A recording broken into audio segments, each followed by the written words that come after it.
નમસ્કાર, હું છું ચંદ્રિકા પુત્ર નિરાલી મહેરિયા અને ગુજરાતભરમાં ખેડૂતો વીજ લાઇનના મુદ્દે આંદોલન કરી રહ્યા છે. ત્યારે 2 દિવસ પહેલા કૃષિ મંત્રી જીતુ વાઘાણીએ જાહેરાત કરી હતી, ડબલ વળતરની વાત કરી હતી, પણ આમ આદમી પાર્ટી આજે ગાંધીનગરમાં જેમ તમે જોઈ શકો છો ઉપવાસ છાવણી પર છે, ઉપવાસ પર ઉતરે છે. આમ આદમી પાર્ટીના નેતાઓ હોય, કાર્યકર્તાઓ હોય, તમામનું કહેવું એમ છે કે ખેડૂતોની ખરી માંગણીઓ હજી નથી સ્વીકારાઈ અને ખેડૂતોના હિત માટે આમ આદમી પાર્ટી હજી ઉગ્ર આંદોલન કરશે. આપણે સીધા આમ આદમી પાર્ટીના કાર્યકર્તાઓ છે, નેતાઓ છે, એમની સાથે વાતચીત કરવાનો પ્રયાસ કરીશું.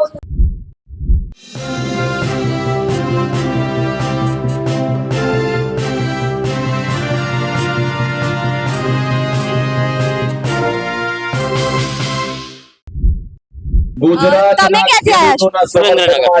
છેક સુરેન્દ્રનગર થી આવ્યા છો. ખેડૂત જીતુ વાઘાણીએ તો માંગ સ્વીકારી છે કે ડબલ વળતર આપીશું. ખોટા વાયદા ભાજપ વાળા જૂઠા અને હોફીન બોલે, ખોટું કહેવાનું અને પ્રજાને રહીને ગુમરાવાની કોઈ વસ્તુ આપશે ને. આ તો ખેડૂતોએ આટલું બધું આંદોલન કર્યું ને એટલે અને મોદી આવતો હતો એટલે કોઈ નો થાય એના માટે એમને આ એક સ્ટન્ટ છે.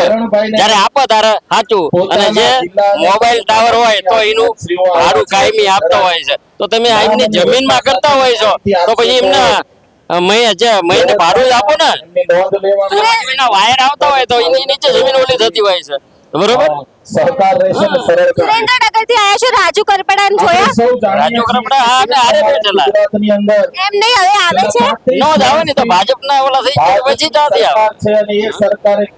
આપણા મોદી સાહેબ કે ખેડૂતોની સરકાર છે. ખેડૂતોની સરકાર છે જ ને. ખેડૂતોને વિરોધી ગાડીમાં ટાંગા ઝાલી ઝાલીને અંદર મૂકે છે, મારે છે. અંગ્રેજો કરતા ભૂંડો ત્રાસ કરે છે આ લોકો. તમે તો જોતા હશો ત્રાસ કેવો પડે છે, બરોબર. જે ભાડા પોલીસ લાવી અને આ રીતે અંધાને રહ્યો એ જે ખેડૂતો ઉપર ત્રાસ ગુજારે છે. ભૂપેન્દ્રભાઈ કે ખેડૂતો કરોડપતિ થઈ ગયા. ખેડૂતો થયા નથી, ભાજપના નાના નેતાઓ અને મોટા કરોડપતિ થઈ ગયા છે. ખેડૂતો નથી થયા. ખેડૂતોની દશા ખરાબ થઈ જાય છે. ખેડૂતોની દશા ખરાબ થઈ જાય. લાગે છે પરિવર્તન આવશે 27 હા, પરિવર્તન તો આવશે જ. પ્રજા રે પરિવર્તન લાવશે. પ્રજા છે એ જ સમાન. અથવા તો એમ કે શું નામ છે તમારું? જગદીશ વંજારા, આમ આદમી પાર્ટી અસારવા વિધાનસભા પ્રભારી છું.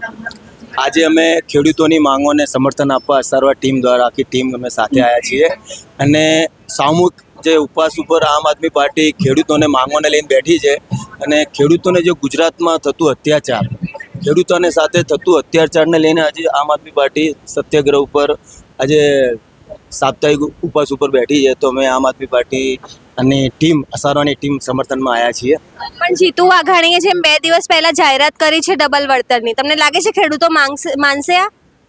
આ એક ખાલી એક પેલું લોલીપોપ કહીએ એ જ છે. એ ખાલી કાગળ ઉપર જ છે, એ વાસ્તવિકમાં છે જ નથી. અને ખેડૂતોની માંગો જે વાસ્તવિકતા છે એ આપવી જોઈએ, એ અપાતી નથી. તમે શું કહેશો? ખાસ કરીને પ્રધાનમંત્રી મોદી એવું કહેતા હોય ખેડૂતોની સરકાર છે, તો પછી ખેડૂતોને વાંધો શું છે? ખેડૂતોને પૂરતું અનાજ નથી, પૂરતું કંઈ મળતું નથી, એટલે ખેડૂતો નારાજ છે. ક્યાંક ને ક્યાંક 2027માં ખેડૂત ભારતીય જનતા પાર્ટીને ઉખાડીને ફેંકી દે છે એવી મને આશા છે. આપણી સાથે બીજા એક કાર્યકર્તા છે, ફ્લેગ લઈને આવ્યા છે, આમ આદમી પાર્ટીનો ઝંડો લઈને આવ્યા છે. ક્યાંથી આવ્યા છો તમે? દાહોદથી બેન. છેક દાહોદથી અહીંયા આવ્યા છો. તમારે ત્યાં ચૈતર આદિવાસી સમાજથી આવ્યા છો? આદિવાસી સમાજ. તો જેમ ચૈતર વસાવાને જેલ થઈ અને આખું જે થયું એને લઈને શું કહેશો? અમારા ખેતર વસાવા છો જેલમાંથી કોઈ ગુના વગર નીકળી આયા એવું નથી બેન. અમારા ખેતર વસાવા અમારા માટે લડાઈ જ લડે છે. તો પછી સરકારે જેલ કેમ કરી છે ચૈતરભાઈ? ખેતરે જેલ કે ખાટો ખોટા ભાજપ વિરોધ કરીને અમારા ખેતર વસાવા સાહેબ એટલા માટે વિરોધ કર્યો છે બેન. તમે છેક દાહોદથી અહીંયા ખેડૂતોના સમર્થનમાં આવ્યા છો? હા બેન, અમે ખેડૂત છે. તમે પોતે ખેડૂત છો? ખેડૂત છે. તમારે ત્યાં થાંભલાનું એવું કંઈ આવવાનું છે? નથી સાંભળત આવેલા છે પણ લાજવી ભરીએ છે. આપણી સાથે ખેતર વસાવા માટે અમે લડવાના છીએ. ચૈતર વસાવા માટે આદિવાસીઓ લડવાના છે. આખો દાહોદ જિલ્લો લડવાનો છે બેન. આપણી સાથે બીજા કાર્યકર્તાઓ છે, આપણે એમની સાથે પણ વાત કરીશું. જેમ તમે જોયું દાહોદથી પણ લોકો આવ્યા છે, આદિવાસી સમાજના લોકો ચૈતર વસાવાના સમર્થનમાં પણ અહીંયા આવ્યા છે. શું નામ છે તમારું? યશરાજસિંહ ઝાલા. ક્યાંથી આવ્યા છો? તંદુકાના પચ્છમ ગામથી. જિલ્લો કયો લાગે? અમદાવાદ. એટલે અમદાવાદથી જ આવ્યા છો જી. તો શું કહેશો, ખેડૂતોની માંગ તો હવે સરકાર કહે છે ડબલ વળતર આપીશું અમે થાંભલાના બદલામાં. ડબલ વળતરની માંગ તો ઠીક છે, પણ થાંભલો તો ખેતરમાં ખેડૂતને આજીવન રહેશે ને. તો આજીવન ખેડૂતને કંઈક વળતર મળે તો કંઈક ખેડૂતને લાભ થાય એવો છે. હવે નજીવી કિંમતનું જે વળતર સરકાર ચૂકવે છે તો એમાં ખેડૂતને તો કોઈ ફાયદો થવાનો નથી.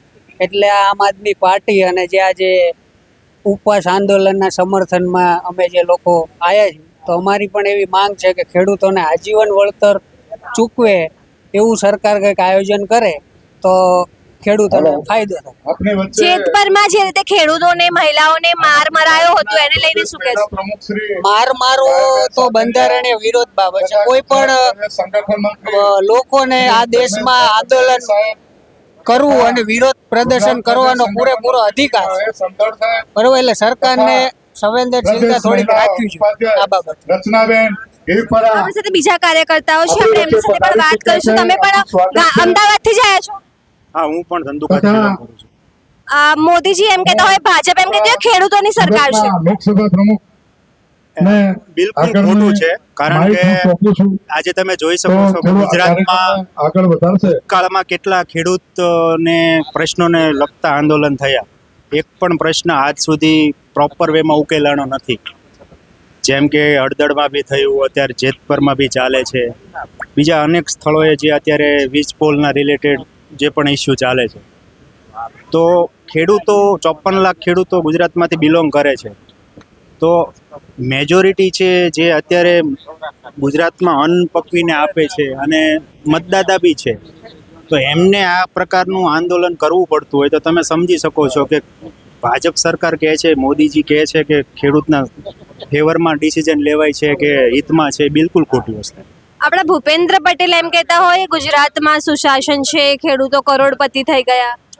બિલકુલ ખોટી વસ્તુ છે. તમે જ્યારે મીડિયા પ્રેસમાં કામ કરો છો, તમે સરકમસ્ટન્સીસ આજુબાજુના જોઈ શકો છો કે ઉદ્યોગપતિઓ માટે જ ફેવરિઝમ લે છે. જેમ કે સાણંદની જમીન છે, કચ્છની અમુક જમીનો છે, જે મોટા મોટા ઉદ્યોગપતિઓને આપી છે. ખેડૂતોને સાવ નોમિનલ ભાવમાં એમની પાસેથી ખરીદી લીધેલી છે અને હાલની તારીખમાં જે બેકારી ભોગવી રહ્યા છે ખેડૂત. અહીંયા આવેલા કાર્યકર્તાઓ સાથે પણ આપણે વાત કરી. તમામનું કહેવું છે કે ખેડૂતોની ખરેખર જે માંગણી છે સરકારે હજી પૂરી નથી કરી. તમે આ તમામ મુદ્દે શું વિચારો છો, મને જરૂરથી કમેન્ટ કરીને જણાવજો. ગાંધીનગરથી સહયોગી વૈભવ સાથે નિરાલી મહેરિયા.